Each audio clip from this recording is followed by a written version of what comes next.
Mtsikana uyuyu akudutsa munyengo zowawitsitsa pomwe bambo ake omubereka anamuchotsa yovala chamkati ndi kupanga naye zina ndi zina ndi kutanthauza kugonana naye, ndipo sizokhazo pamapeto pake nkupezekanso alibe pokhala kumagona muzikolofati kwinaku ali mpathupi pa miyezi 3. Kodi mukuti bambo ake omupeza kapena omubereka? Ndikukamba za bambo ake enieni omwe anakhetsa utomoni kwa mwana amene yuyu. Zitheka bwanji nzibambo kumwe mazira ake omwe? Mtsikana amene yuyu ndi ndani? Zinatani kuti nzibambo ameneyu achite chaumve chonchi? Nanga moyo wake wa tsiku ndi tsiku umamuyendera bwanji?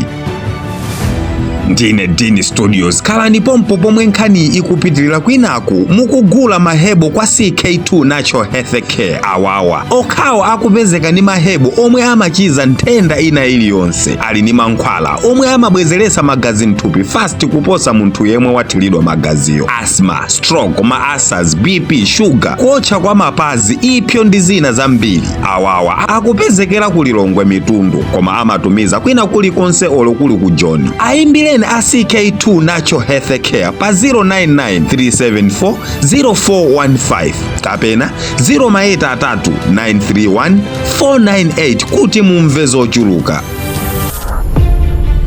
Dzina lake mtsikanayu ndi Linda Habati, Tanzania. Linda sanangobadwa nkufikira posinthidwa oilo ndi bambo ake chonchayi. Lindayo poyambapo anabadwa zabwinobwino monga muja momwe mwana aliyense abadwira nkumakula. Wakula ndi bambo ake okha popeza mayi anamwalira Lindayo ali wachichepere. Ndi mwana yekhayo kuchokera ku banjali. Anapita ku sukulu mpaka standard 7 ndi kusiya kamba kakuvuta kwa zachuma. Ali ndi zaka 19 usiku wina kunada zabwinobwino monga muja momwe kudera masiku onse, ndipo Linda sankamva bwino mmutu mwake. Choncho bambo ake anafuna kupeza advantage pa Linda ndi kugonana naye momuumiliza.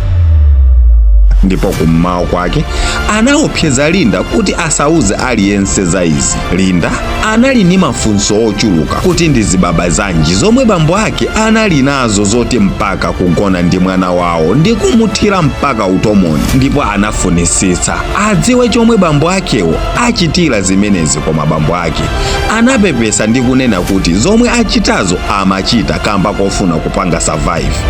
Akufuna tsiku lina aneba adzanene kuti Linda ndi mwana wa chikhwaya mmudzimo. Iwo anaonjezera kuti anapita kwa asing'anga komwe anawauza kuti achite chododometsachi ndipo achira ku nthenda ya umphawi wadzaoneni omwe ali nawo kuchokera kale lawo.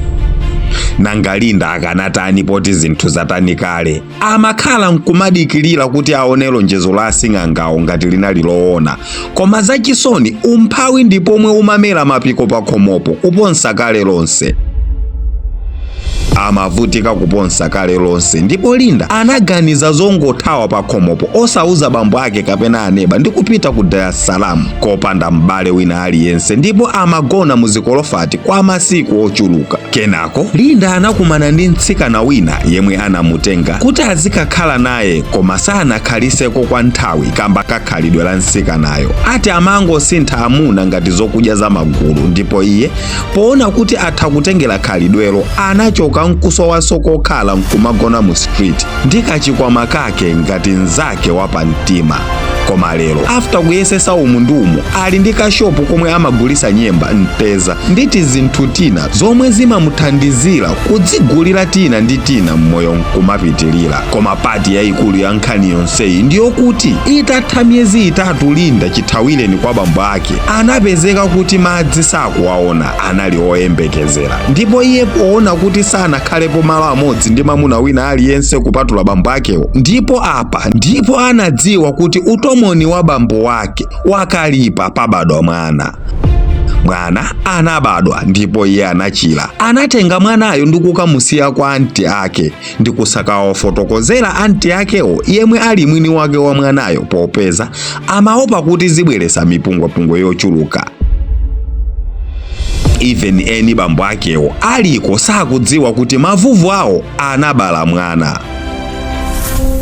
Oonera nzanga, nzoona tili mu dziko muno kusakasaka chuma. Chuma sicholetsedwa kusaka, koma masakidwe ndi omwe timayenera kuchenjera nawo. Azising'angawo ati mbwe onsewa nawo ndi osaka chuma chomwecho, chifukwa iwowa akanakhala kuti amatha kupereka chuma bweza akumangozipasa okha chumacho ali pakhomo phe nkusamalengezesa malonda awo kuti anthu nawo awagule. Ino si 1990, ino ndi 2025 yomwe tikuyenera kukhala tili ochangamuka mu zochitika, chifukwa satana uja palero anabwera ndi mastayilonso osiyanasiyana okodolera anthu ochuluka.